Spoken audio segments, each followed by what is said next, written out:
Bueno, muy bien. Vamos a empezar a hacer el globoscopio. Tenemos a Susana Mangana y vamos a conversar sobre muchos temas. Está pasando de todo. Tenemos el cese del fuego inminente, aparentemente que podría hasta extenderse más de lo que estaba inicialmente previsto en el conflicto de Medio Oriente. Estas elecciones en Países Bajos. Vamos a ver qué es lo que está pasando. Bienvenida, Susana. ¿Cómo estás?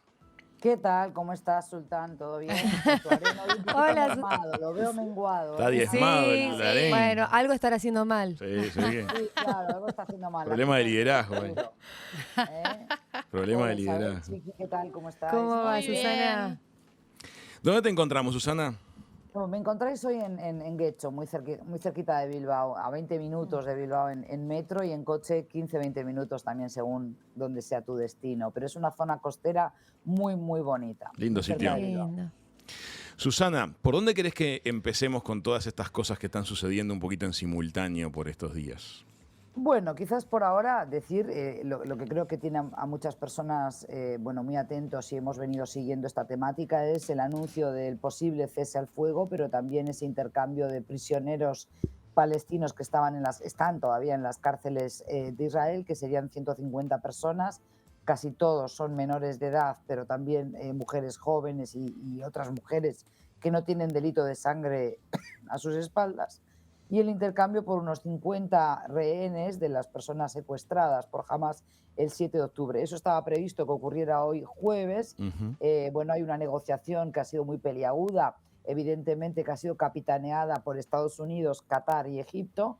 La entrega de estos rehenes israelíes iba a efectuarse en territorio egipcio, pero vamos a ver si eso se cumple. Pero ha sido aplazada por cuestiones administrativas, dijeron las autoridades cataríes, hasta mañana viernes, y habrá que ver si realmente se efectiviza en territorio de Egipto o si se hace en suelo ya o en Gaza o en Israel. El caso es que las autoridades israelíes han pedido que sean efectivos de la Cruz Roja Internacional los que verifiquen el estado de salud, no solo de estos rehenes, sino también de otros rehenes que están todavía secuestrados por Hamas. Así que bueno, estamos todos a la espera de que esto avance, estas negociaciones, pero recordemos que sería un cese al fuego temporal, que de ninguna manera quiere decir el fin de esta ofensiva israelí, y por tanto hoy estaban de visita en Israel.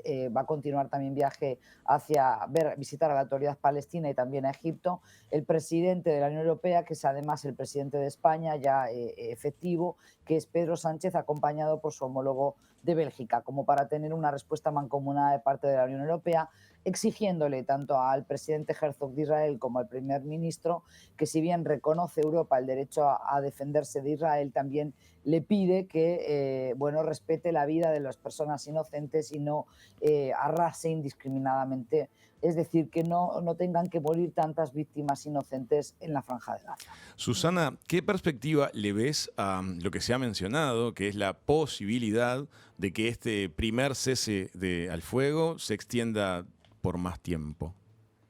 Y todo esto va a depender de las negociaciones, de la entrega, cómo se haga, del estado también anímico, no solo físico, ¿no?, de salud, pero también de los rehenes, de lo que cuenten a su regreso, de la presión que están ejerciendo las familias israelíes, que realmente han sido ejemplares a la hora de organizarse y de exigir cuentas al Ejecutivo. Creo que eso es sumamente valioso y que realmente demuestra la salud de la que goza la democracia israelí, y eso no hay que negarlo, y es importante ponerlo en valor. Por otro lado, justamente porque es un Estado democrático, se le está pidiendo desde la comunidad internacional que más de 14.000 muertos, insisto, estas no son cifras ni de las autoridades en Gaza ni de la autoridad palestina, sino que son cifras que también entregan las agencias internacionales, tanto de Naciones Unidas como Cruz Roja, etcétera. Entonces, vamos a ver qué ocurre, pero yo creo que Sánchez está poniendo también el foco en lo que es la cuestión de base, que es: ¿y mañana qué hacemos cuando se decida que se terminó esta ofensiva, esta guerra en Palestina, ¿no?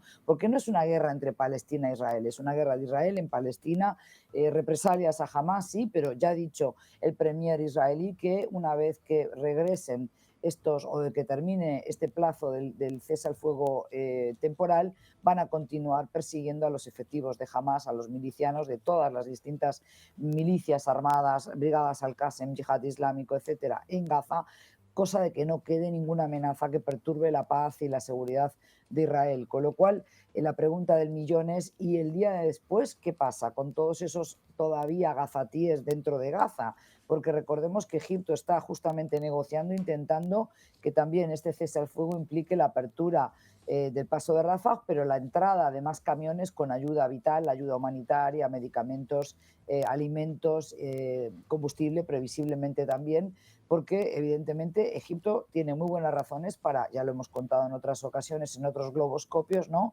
para evitar que todos estos gazatíes se instalen en el Sinaí, en el Claro, sin desierto. duda. Claro. Susana, Así que yo justamente, no soy muy auspiciosa. Yo creo que aquí realmente no es la Unión Europea la que tiene la sartén por el mango para presionar al gobierno de Israel, sino que es Estados Unidos. Y ujú, Estados Unidos cierra filas, no solo con el gobierno de Benjamin Netanyahu, lo ha hecho también cuando supo ser secretario de Estado John Kerry, recordaréis, con Obama. John Kerry es uno de los secretarios de Estado que, a mi juicio, hizo muchísimos esfuerzos por negociar entre palestinos, entre autoridad palestina, Hamas e Israel, y bueno, eso todo quedó en la nada después, y yo creo que ahora está muy lejos esa paz, y esa confianza mutua ha sido totalmente resquebrajada. Ya había poca antes del 7 de octubre y ahora ha acabado de volar por los aires, y después de un mes y medio de guerra incesante en Gaza, de tanta destrucción y de tantas bajas y tantas víctimas mortales, es muy difícil hablar de paz. sí, Mm. también el otro día vi una entrevista que le hacían a Hillary Clinton, que aún antes que John Kerry había estado también al mando de las negociaciones intentando Sí. pacificar,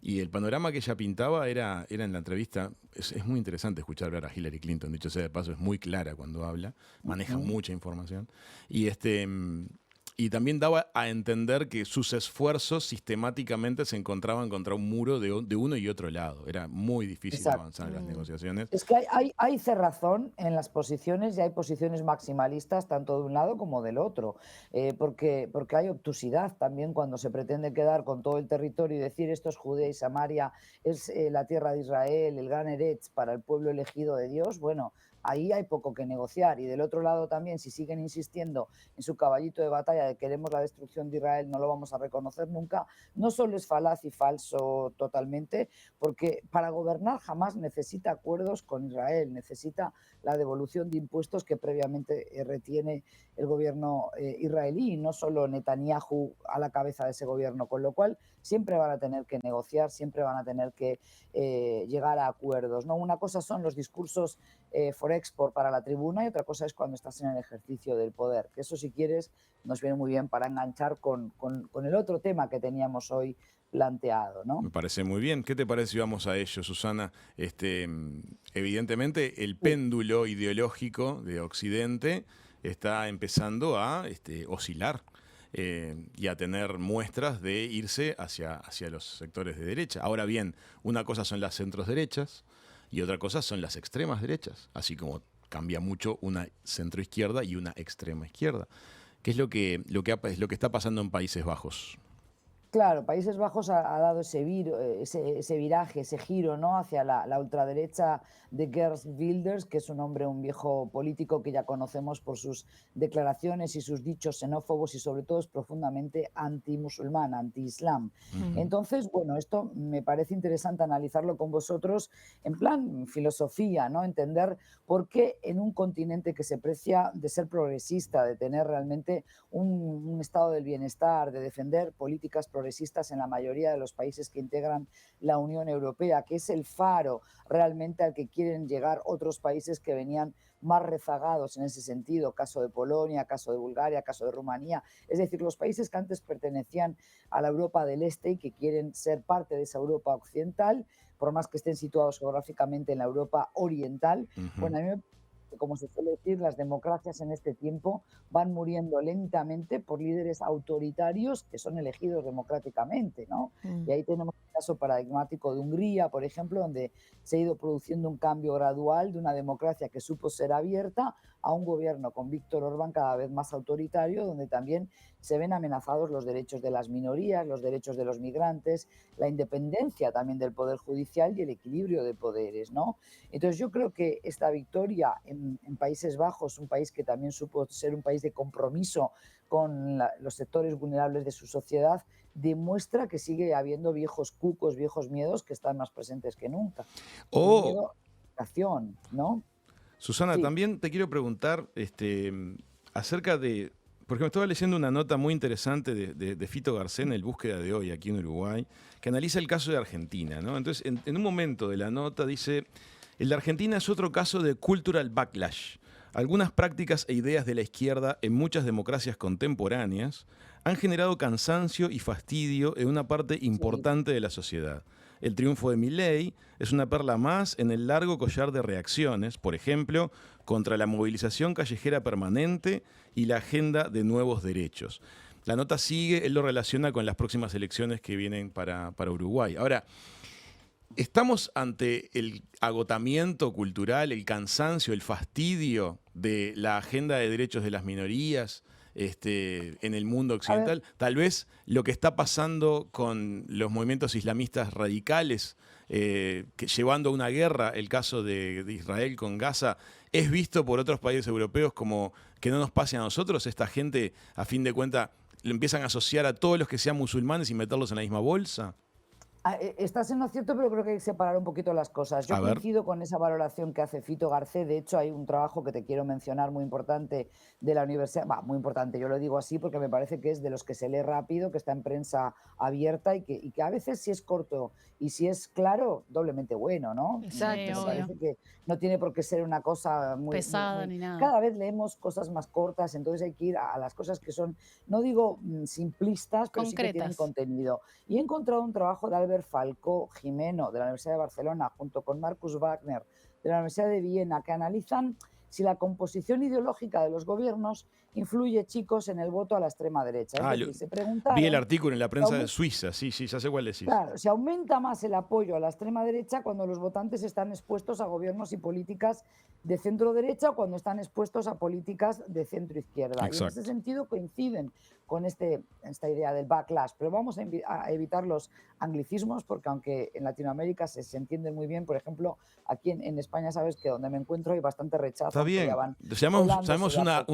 una reacción, Un Ahí efecto está, una látigo. reacción de reacción-reacción. ahí Y está. Exacto. evidentemente se pueden encontrar razones para decir que en ambos casos eso ocurre. Es decir, con gobiernos que han sido muy progresistas, con gobiernos que han quizás hasta abusado del discurso en favor de las minorías, en favor de los migrantes, la solicitud de asilo de los que llegan hasta Europa, el tema también de la diversidad sexual, todo el tema de los derechos de distintos colectivos que antes estaban arrinconados, es como que hay gente que está más cansada de escuchar esto y dicen, ahora permitimos el matrimonio igualitario, permitimos el matrimonio entre personas del mismo sexo, encima los gays ahora quieren ser padre, ahora vienen las lesbianas y piden tal, en la agenda trans, ahora resulta que ahora hay género fluido, ¿qué es todo esto? Me siento perdido. Y ahí Mm. enraizamos con los miedos que generalmente tienen pues las personas que votan a la extrema derecha, que diríamos, primero que nada hay un miedo a lo desconocido, a la incertidumbre. Y claramente vivimos en tiempos en los que lo que corre mucho y lo que cambia rápidamente es todo. Es un mundo muy acelerado, todo está sumamente globalizado. Fijaros nosotros, vosotros en Punta del Este, presumiblemente, yo en el País Vasco haciendo una nota todas las semanas. Si eso no es globalización, dime tú a Claro, mí qué sí. es, ¿no? Sí, Entonces hay sí. gente que se siente perdida, como que le están quitando el terreno firme que antes pisaba. Por tanto, en ese sentido hay un miedo a las crisis económicas, a la pérdida de poder adquisitivo de las capas de la clase media, pero también de los trabajadores que ven que se ha ido deslocalizando parte de la producción de nuestros países que se lleva a Asia o que pierden la posibilidad de tener ese estado del bienestar. Hay un descontento con la élite, con la clase política, hay ese miedo al cambio cultural, ¿no? A todo lo que viene de afuera, a todo lo foráneo, y entonces aparece la necesidad de tener un chivo expiatorio. Y, oh, bendición, tenemos a los inmigrantes. Si encima son subsaharianos, africanos en el caso de Europa, latinos o hispanos en el caso de Estados Unidos, pero además son visiblemente diferentes por el color de piel y encima son musulmanes, ahí ya tenemos el combo perfecto. ¿Qué es lo que estamos viendo con las extremas derechas en Europa? Con el Frente Nacional de Marine Le Pen, con Meloni o Salvini, los Fratelli d'Italia, ¿no? En Italia tenemos ahora también AfD, Alternativa para Alemania, fue el caso de Amanecer Dorado antes de ser prohibido en Grecia. Es decir, está ese rechazo al cambio cultural, la pérdida de empleos, la globalización no siempre bien entendida, porque a estas personas de extrema derecha también les sirve todo lo bueno que ha venido con la globalización, pero luego no son capaces de tener el sentido común de entender, bueno, igual que puedo comprar a un precio más asequible vehículos de alta gama, eso significa que también tengo que dejar entrar piezas fabricadas en Taiwán, fabricadas en Vietnam, por ejemplo, ¿sí? Y también Susana, hay una desconfianza a las instituciones europeas. Sí, dime. ibas tú. Sí, que me ponía a pensar en la humanidad. Parece filosófico, pero en realidad esto de ser pendulares, porque ir de un lado hacia el otro, es como que es nuestra manera de operar naturalmente, porque vamos hacia un lado, porque para llegar a justamente el corazón, para que lata y para que estemos vivos, ¿viste? Tiene que ser para arriba, para abajo, para arriba, para abajo. Es como que nos adentramos a un derecho, a esto de, por ejemplo, vamos con esto de los derechos adquiridos, ¿no? De la izquierda, de alguna manera, como lo llaman, o los progresistas. Bueno, entonces, cuando llegamos ahí, llega un punto en donde, de alguna manera, es demasiada información y el miedo nos lleva a pendular hacia el otro lado. Pero No, entonces estás dando en el de lo que yo quería traer a colación. Gracias porque me estás dando el centro. estamos conectadísimas, Susana. No es solo, claro, pero no es que sea filosofía, es que hay que hablar en algún momento, por eso decía que esto no es nada simplista, o sea, hay que explicarle a la gente que estamos constantemente bombardeados por frames. Los frames, tengo que usar el término sí que se usa en prensa, en comunicación, en estudios de la comunicación, es la manera en que nos cuentan las cosas. Hay una narrativa, hay un discurso bien elaborado y la ultraderecha ha sabido valerse de esos frames para justamente ese marco de información que lo que intenta es apelar no a tu sentido común, sino a tu sentimiento, a tus emociones. Muchas veces las personas que votan a esa extrema derecha lo hacen no por una convicción, sino porque han apelado a algo que es del intestino, algo visceral, a las emociones profundas, ¿no? Pues están cambiando nuestra identidad, nuestra forma de ser. Fíjate, vas al metro en París y todos son magrebíes o son musulmanes o son moros, diríamos en España. Ahora con las protestas que comentamos en este espacio con vosotros, chicos, ¿os acordáis de las protestas en Ferraz frente a la sede del partido del PSOE en Madrid? Cantaban España cristiana, no musulmana, en moros fuera, o sea, se apela incluso a una lectura religiosa, sí. Iban a rezar el rosario, iban con el rosario y la bandera, tenía cruzada una virgen o un Jesucristo doliente, Sí, ¿no? eso aquí fue visto con un fuerte retroceso ideológico y Claro, cultural. O sea, eso, pero es apelan, medieval la guerra, claro, la pero guerra apelan a lo religiosa. emotivo, Sí. a las emociones, que es lo mismo que hizo el señor Trump, lo mismo que hizo Jair Bolsonaro, apelar al lenguaje muy sencillo, un lenguaje que enardece los ánimos, pero además con respuestas muy sencillas a problemas muy complejos. Susana, Entonces, la ¿sabes que el gente otro ha día, perdido- te Sí, interrumpo un sí, momentito porque creo que este insert te puede servir? A raíz de sí, lo que fue la elección en la Argentina, hubo una entrevista súper interesante con un profesor de comunicación de una universidad española que analizaba, sí. luego de las elecciones, la injerencia de lo digital en lo que fue el caso del debate final de los candidatos en la Argentina. Pues notoriamente en el debate, desde el punto de vista técnico y desde el punto de vista discursivo, hubo un consenso en que el debate lo había dominado el candidato Massa. Y había quedado una imagen muy titubeante del candidato Milei. No obstante ello, y acá viene lo que mencionaba este hombre, decía que en la sociedad moderna los post-debates tienen más importancia que los debates, porque tras el debate se editan las frases sueltas y se las difunde en Claro. redes, se genera charla periodística.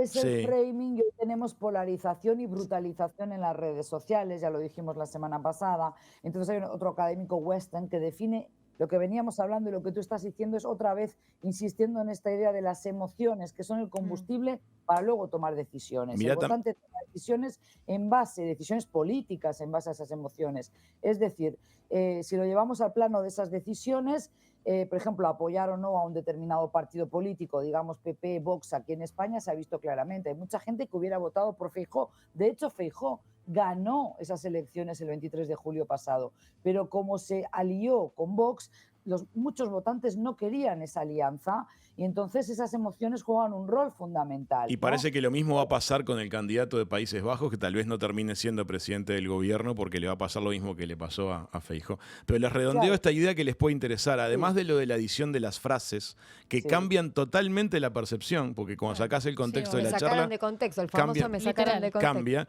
También aparecen otros dos elementos.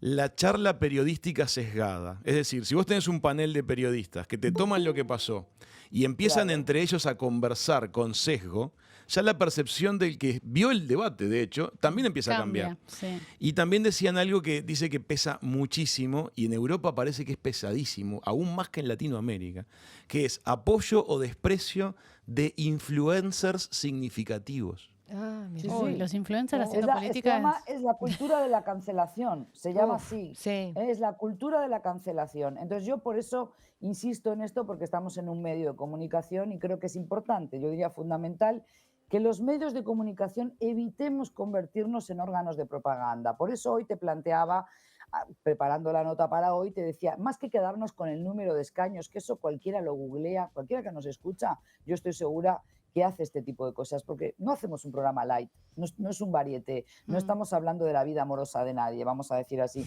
no estamos diciendo si Tinder va para arriba o Tinder. Hoy escuché que están bajando, que ya se han cansado, las personas ya no encuentran, no quieren ligar, no quieren encontrar un match en las redes sociales como había Badoo, Tinder, yo qué sé, cualquier otra, ¿no? Happen. Yo no sé si eso es cierto o no, no me voy a detener a ver digamos, los análisis de sus si van al alza o no, o si crece el número de usuarios de estas apps. Yo lo que digo es que me parece interesante esta discusión, dijera Isabel, más filosófica, ¿no? Que es importante que no nos convirtamos en esos órganos de propaganda y de difusión de los discursos, de los frames que se dice de los movimientos de ultraderecha. Es decir, no quiere decir ignorarlos. Ni de los de no quiere decir ultraizquierda, ¿no? De ninguno. O Claro, sea, y de no ultraizquierda, hacer porque ahora eco quería de llegar a esos. eso. Mm. También, por ejemplo, vemos que hay grupos radicales de extrema izquierda que, por ejemplo, con la defensa del cambio climático y en contra de ese cambio climático y la derecha, en los derechos medioambientales y tal, están venga a hacer un montón de acciones que son muy censurables, ¿no? Por el tema de que, bueno, atentan contra obras de arte, etcétera. Y lo que dicen muchos analistas, ¿no? Es, bueno, todo tiene que ser dentro de un orden y un marco democrático, ¿no? Pero tenemos que incidir más, cada vez más, en esto del trabajo periodístico crítico, riguroso, hacer el fact-checking. Perdón que lo diga, no es para lavarme yo, pero es que tú lo haces con otros analistas. Vas buscando personas que tienen un perfil no de influencer, no de un todólogo, sino que vas a buscar personas que entienden de lo que estamos hablando. O sea, mi ámbito de estudio siempre ha sido lo internacional, no me muevo de ahí. Puedo opinar de fútbol, pero sería un desastre. Entonces, vemos que a veces en estas tertulias, a veces no, en Europa, en España lo veo y yo no las consumo, pero es deplorable. O sea, hay personas que están opinando de política nacional que todo el mérito que tienen es haber sido el amante de algún torero famoso. Mirá O lo sea, que te voy a llevan contar años. en relación a lo que decís tú, que es bien interesante.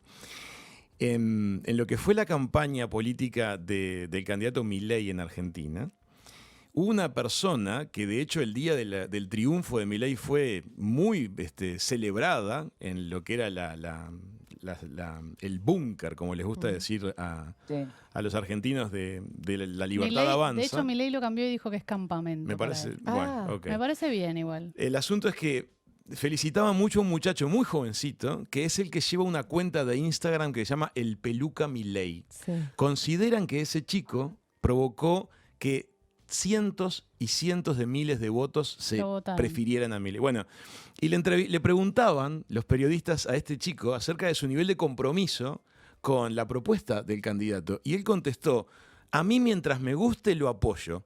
Si no me gusta, me doy vuelta y le pego por los mismos canales con que antes lo apoyé. Claro. ¿Te das cuenta que Claro. la afiliación político-partidaria, lo que podríamos llamar una mirada de partido, no está presente? No. Pero Las esa es una emociones mentalidad otra vez, dominante. o sea, estos líderes de extrema derecha, para no perder el foco de la conversación que teníamos y por qué estamos analizando por qué hay un auge de la extrema derecha en una Europa que quiere ser cada vez de vanguardia, y yo creo que hay líderes progresistas, que hay políticas progresistas, caramba. Estamos hablando de países donde sí veo que hay una agenda de derechos para todos los colectivos, donde se reivindican. Yo aquí estoy bombardeada constantemente. Por ejemplo, el 25N es el día contra la violencia en contra de las mujeres, se respetan muchísimo. Hoy hablaban en la radio, por ejemplo, en Radio Euskadi, donde yo estoy colaborando, de la gordofobia, de cómo combatir este tipo de actitudes, ¿no? De la xenofobia. Es decir, hay un montón de gente, de ONGs y de amplias capas de la sociedad que está trabajando por visibilizar los derechos de todos. Entonces, ¿por qué siguen creciendo estas extremas derecha, porque apelan a las emociones, apelan a esas personas que sintiéndose perdidas, desorientadas en este mundo que va tan rápido, en vez de tomar una actitud de, bueno, yo también voy a informarme, voy a intentar ver qué hay de bueno para mí en estos cambios, se aferran a aquello de, no, yo prefiero comer la milanga, ¿no? En el caso de Argentina, Uruguay, no, ¿qué me vas a traer aquí el curry, el cúrcuma? ¿Qué es eso? A mí dame un buen bocadillo de tortilla de patata, el jamón serrano, y lo pongo así un poco en ridículo, pero es lo que veíamos en la televisión con estas manifestaciones y esos cánticos muy retrógrados, ¿no? Y que además luego tú ves que eso lo llevan a otro tipo de foros donde hay lenguaje sexista, machista, donde reivindican la figura de un dictador como fue Franco. Entonces hay que tener mucho cuidado con esto. Por eso desde los medios de comunicación razonemos qué estamos proponiendo como información, el fact-checking, siempre verificar los datos que damos, trabajar mucho más con la academia, que es lo que creo que estás haciendo, ¿verdad? Pero también decir, bueno, hay análisis, vayan ustedes, investiguen. No es negarle a la gente la posibilidad de escuchar y decidir lo que... O sea, la gente tiene que poder elegir en este siglo XXI, tiene que poder pensar por sí misma, como hemos dicho. Eso es lo que yo busco, que la gente piense y decida. ¿Por qué? No solo con la emoción, sino con el sentido común, con la razón, ¿no? Y sobre Poder todo usar las dos replantearse, cosas. ¿no? Porque hay como una tendencia muy grave, me parece, en la sociedad toda, en todo el mundo, Toda. que es, Claro, formo una opinión y no me salgo de ahí. En vez de claro. valerse de, escucho, estoy alerta, y una opinión está basada en la información que tengo hasta el momento. Y eso tiene que ir cambiando, porque no necesariamente la opinión, digo, pero la información que va llegando tiene que ir aumentando. Tiene porque que los días... alimentar. No, pero tú Exactamente. fíjate, el otro día hablábamos acerca de ese tema aquí en casa. Mi dispositivo móvil recibe en perfiles de Instagram puntos de vista muy diversos. Yo intento que eso Claro. sea así, los busco. Exacto, Pido sí. recomendaciones de sus Claro. preferencias a personas con las cuales me siento muy lejano ideológicamente, pero me interesa entender la cabeza de otro y ver por dónde De va a ser, otro. porque te lleva al centro eso. Sí. Ahora bien, en general, encuentro que mucha gente, cuando en su dispositivo móvil le aparecen mensajes con los que discrepa, saca a esas personas, a esos perfiles de su mundo. Entonces, Porque es somos inevitable que te tribales, radicalices vivimos así. en la tribu. Claro, pero al Vivimos final, en la tribu. pero empezás a Viajamos, rodearte nómadas de los que piensan digitales, como todo ese vos. lenguaje, pero finalmente queremos que la tribu nos dé el like. Estamos siempre Sí. persiguiendo el gustar Queremos a tener otro, y eso es razón nefasto. también. Queremos tener razón Queremos tener razón. constantemente. Y Por si- eso habría que hacer pensar a las personas que votaron a Girls Builders en Países Bajos y otros que votarían mañana a Vox si tuviera que ser presidente. ¿Es defendible un discurso racista? ¿Es defendible el odio al extranjero solo por ser extranjero? A mí me parece que eso se cae de maduro, que muy pocas personas podrían levantar la mano y decir, sí, ¿por qué tienen que odiar al extranjero? Entonces, todo esto requiere pues estos análisis que hacemos desde la academia, pero también el darles visibilidad en los medios y decir qué estamos consumiendo, por qué nos están llevando hacia esa extrema derecha, ¿no? ¿Y qué Susana, estamos proponiendo como sociedad para nuestros hijos? A mí ya no me preocupa lo que me toca a mí vivir, me preocupa qué le dejo a mis hijos, sí, ¿no? yo creo que Entonces, es sano lo que estamos haciendo en cuanto a intentar que la mirada de la gente pondere a la otra, intentando alejarlos de los extremos, cualquiera de ellos, porque los claro. extremos nos llevan siempre a escenarios tensos. Te quiero agradecer mucho, voló el tiempo como suele pasarnos, un placer haber compartido Pero, contigo no, este como siempre, la globoscopio. conversación con vosotros es un gusto. Nos falta el cafecito o el mate, que cada vez lo preparo peor, porque lo preparo poco.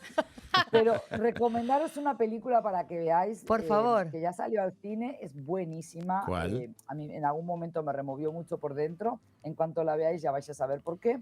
Se titula El viejo roble, de Ken Loach, un gran director británico. Ok. El viejo roble, The Old Oak, porque es el pub donde se reúnen y donde transcurre buena parte de la acción de la película. Muy interesante. Y también tiene que ver con esto que estamos trabajando, ¿no? Susana, muchísimas gracias por el contacto. Gracias a vosotros. Hasta la semana que viene. Un Gracias. beso Chao, grande, Susana. Susana, gracias. Amigas, Chao, amigos, pasó Susana Mangana haciendo globoscopio. Qué interesante todo lo que conversamos. Sí. Ya venimos con más de Hijos de Punta.